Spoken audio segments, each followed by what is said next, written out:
이재명 고문이 최근 유세 중에 유튜브 라이브 방송을 하고 있는데 이 와중에 크고 작은 구설이 좀 있습니다. 어제는 또 이런 일이 있었는데요. 직접 화면으로 만나볼까요?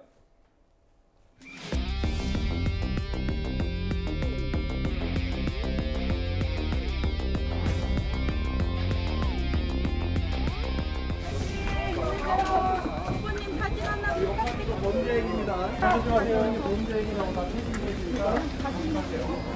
근데 일어나는 좋아하는 욕만 나옵니다. 저 장면이에요. 뭐 욕설이 나가는 부분은 저희가 삭제를 했고 잘라냈습니다만 이도훈 의원님. 네. 일부 시민이 이재명 고문에게 직접 욕을 하니까 이 고문이 이렇게 얘기했어요. 욕하는 거 범죄입니다. 싫어하든 좋아하든 욕하는 거 안 됩니다 하면서 차를 천천히 쫓아가거든요. 어떻게 보셨어요? 이재명 고문이 이제 인천 계양에 출마할 때는 예. 인천 그리고 이제 전국적으로 지금 뭐 총괄 선대위원장이기도 하지 않습니까? 예. 그래서 굉장히 민주당의 그 선거에 플러스 요인이 될 것으로 기대를 했는데 지금 조금 플러스 요인인지 아니면 혹시라도 마이너스 요인인지 아마 민주당 내에서도 조금 헷갈려하는 분들이 굉장히 많을 것 같고 심지어는 어제 오늘은 인천 계양을 승부 자체가 이슈가 되는 그런 상황에 왔어요. 지금까지 계속 좀 구설수가 나오고 있죠. 그 벤치 위에 올랐다. 또 그 신발을 벗고 오르면서 앉아있던 분들을 다른 곳으로 옮기게 했다. 어떤 그 주점에 들어가서 어떤 여성의 어디를 찔렀다. 이렇게 계속 논란이 되니까 이게 지금 선거가 지금 올바른 방향으로 가고 있느냐 이런 의문이 나오고 그러다 보니까 조금 이재명 후보가 마음이 급해지고 감정이 좀 흔들리는 거 아닌가. 왜냐하면은 저는 선거전을 많이 봤지만 단 한 번도 후보가 유권자에게 경고를 하는 모습은 본 적이 없는 것 같고 심지어는 지금 욕설을 했다고 이제 경고를 한 것 같은데 그러니까 국민의힘에서는 곧바로 형수에 대한 욕설로 반격을 하지 않습니까? 예. 그래서 조금 이재명 후보가 그리고 또 민주당도 차분하게 지금 선거를 중간한번에 한번 점검할 필요가 있지 않나 이렇게 생각합니다. 형수 욕설을 꺼낸 국민의힘의 반면 이재명 캠프의 대변인은 거리 유세를 방해하는 시민 욕설을 좀 막은 것이다. 왜 아픈 가정사를 또 꺼내느냐 이렇게 맞받아쳤는데 다음 화면을 좀 볼게요. 이재명 고문 쪽 이재명 캠프의 생각은 이런 거 같더라고요. 어떤 의미에서든 유튜브 라이브 방송이 양날의 장단점이 일장일단이 확실하니 좀 안 하는 게 낫지 않는 일각의 지적에 대해서는 만약에 어떤 똑같은 행동을 해도 그 영상이 정확히 남아있지 않다면 또 여당에서는 조작하고 왜곡하고 선동하니까 그래서 나를 보호하려고 하는 것이다. 이렇게 이재명 고문 측은 얘기하고 있습니다. 그렇습니다. 사실 이제 논란이 되는 장면들이 유튜브로 이 어떤 동선을 다 생중계로 공개를 하다 보니까 또 의도치 않게 논란이 되는 부분이 있는데요. 뭐 시민에게 쫓아가서 경고를 했다. 이 부분은 사실 과장된 측면이 있는 것 같습니다. 그 영상을 보더라도 예. 사실상 입에 담을 수 없는 방송에 소개할 수 없는 쌍욕을 하는 시민에게 그렇게 하지 마십시오라고 이제 말을 전달하는 정도로 사실 보여지는 부분이 있고. 이것과 관련해서도 아마 이 언론은 그냥 특성상 제한된 시간에 사실관계를 전달해야 되는 그런 특수성 때문에 맥락이 제대로 잘 전달되지 않는 부분이 있습니다. 그러니까 영상으로 남아있는 부분이어도 이제 논란이 더 되는 부분을 더 집중해서 보여줄 수밖에 없는 그런 부분이 있는데 그래서 더 일반 시청자분들 그리고 국민들께 오해를 좀 가져다 드릴 수 있는 부분이 있으니 본인은 유튜브라는 채널을 통해서 그 맥락을 다 국민들께 소상히 알려드리겠다. 그래서 이 부분이 알리바이 같은 것이다라고 이야기한 게 아닌가 싶습니다. 근데 장 변호사님 논란의 여지는 뭐 있습니다만 쫓아가는 건 팩트 아닌가요? 이재명 고문이? 근데 이 부분을 쫓아가서 시민에게 경고했다라고 이렇게 단정하는 것은 조금 과도한 게 아닌가라고 저 개인적으로 생각합니다. 예. 그러니까 뭐 선거가 이제 굉장히 예민하다 보니까 이제 저런 장면도 연출이 되는데요. 저는 이 후보나 정당에 대한 좋아하고 싫어하는 것을 떠나서 아무리 유권자이고 대한민국의 주인이라 하더라도 공적인 선거에 출마한 후보자에게 사적인 감정을 어떤 욕설로 표현하는 것은 그건 자유가 아니라 방종입니다. 그러니까 그건 후보에 대한 지지나 아니면 반대 의사를 알겠습니다. 욕설로 하는 것은 좀 자제할 필요가 있지 않나 하는 생각이 듭니다.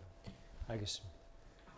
뭐 얘기 나온 김에 경기도 얘기도 좀 해보면요. 전직 지사인 이재명 고문의 이 법인카드 사적 유용 의혹을 둘러싸고 오늘 공식 선거운동 초반부터 세게 맞붙었습니다. 화면을 준비했습니다.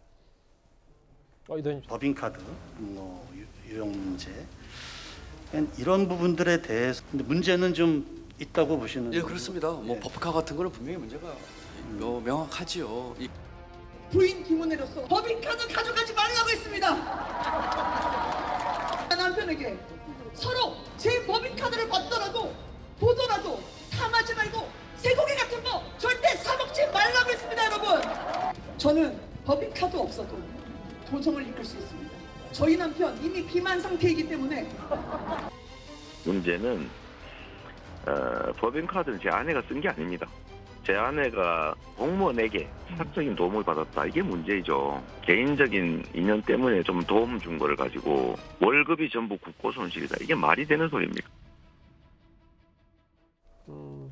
장혜철 평론가님, 김은혜 의원은 남편한테 법인카드 절대 탐하지 말라고 했다. 글쎄 공식 선거운동 초반부터 글쎄 민주당 후보인 김동연 후보를 또 애둘러 이재명 전 지사로 겨냥하는 측면도 있는 것 같고요. 근데 김동연 후보 입장에서도요. 웬만한 건 다 이재명 후보 편을 들어주지만 뭐 대장동이 최대 치적 사업이다라는 거에 동의한다라고 또 채널A에서 김동연 후보가 말했더라고요. 그러나 공무원 출신이잖아요. 그리고 관료 출신인 걸 지금 장점으로 내세우고 있는데 공무원들에게 있어서 가장 중요한 가치 중 하나가 바로 공적 자금을 함부로 유용하지 않는다는 것입니다. 본인이 관료 출신답게 너무나 명백하게 법칼 개인을 위해서 유용한 것으로 보이는 의혹까지는 차마 편들어 줄 수 없다. 이걸 편들어 주게 되면 선을 넘어도 너무 넘는 것이다라는 판단을 하게 된 것 같고 사실 김동연 캠프 내부에서도 김동연 후보가 방송에 나와서 대장동은 최대 치적이다의 동그라미를 든 게 득표에 도움이 됐다기보다는 오히려 중도표를 잃어버렸다라고 판단을 하는 것 같아요. 제 추측입니다만. 이것도 미뤄 짐작하는 거죠. 그렇기 때문에 국민들 봤을 때 너무 간단한 그러니까 대장동이 다소 복잡한 사안이라면 아주 명약 관화한 이 아내의 법인카드 유용에 대해서는 선을 긋고 가자는 판단을 내린 것 같은데요. 저는 이재명 후보의 대답이 놀랐습니다. 제 아내가 쓴 것이 아니라니요. 그러면 공무원이 법카로 결제해서 올려다 준 초밥이나 뭐 소고기나 닭백숙이나 베트남 쌀국수 등은 누가 먹은 겁니까? 김혜경 씨가 먹은 게 아니면 이미 경찰의 수사가 진행되고 있는데 이렇게 명백한 허위 사실을 말하면 설령 개항에서 당선되더라도 한 1년 내에 개항에서 제복을 또 해야 되는 건 아닌가 하는 걱정이 들 정도로 너무나 뻔뻔하게 거짓말을 하는 것 같습니다. 잘못한 건 잘못했다고 인정하는 그런 태도를 좀 보고 싶습니다. 말씀을 제가 좀 더 덧붙이면 수사 중이니까 이걸 허위 사실이라고도 단정할 수는 없는데 근데 장 변호사님, 근데 저도 그 부분은 좀 약간 좀 이해가 안 되는 부분. 제 아내가 법인카드 쓴 건 아니고 아내가 의전 담당 공무원에게 사적인 도움을 받았다는 게 문제다. 근데 이게 맥락상 무슨 말인지 저는 선뜻 이해는 잘 안 돼서요. 저도 직관적으로 이해는 안 되는데 이제 선회를 하자면 이게 법인카드를 김혜경 씨가 직접 결제하진 않았을 테니 이제 공무원에게 본인 업무를 좀 담당했던 공무원에게 맡기고 사용했다라는 취지의 설명을 하던 중에 다소 좀 오해를 불러일으키게끔 직접 카드를 긁지 않았다는 표현을 저렇게 이재명 고문이 한 거다. 예, 생각이 들고 이 말의 어떤 또 포인트는 사실 야권에서 당연히 문제가 있다면 문제 제기할 수 있죠. 그런데 이제 국고손실죄로 5억 이상의 국고 손실을 초래했다라고 하는 거는 이게 5년치의 임금 전체를 범죄 액수로 특정한 거거든요. 그리고 국고 손실죄가 이 법정형이 상당히 높습니다. 그리고 5억 이상이라고 하면 가중처벌이 되는 어떤 그 기준 선이기도 하고 그래서 이런 어떤 공세의 정치적인 의도 그런 정치적인 공세인 측면에 대해서 본인 항변을 하고자 했던 게 아닌가라는 생각이 듭니다. 이재명 고문이 출사표를 던진 인천으로 오늘 공식 선거운동이 시작되자마자 여야 모두 총집결했습니다. 지방선거 얘기는 여기까지고요. 다음 주제 이 얘기를 하나씩 만나보겠습니다.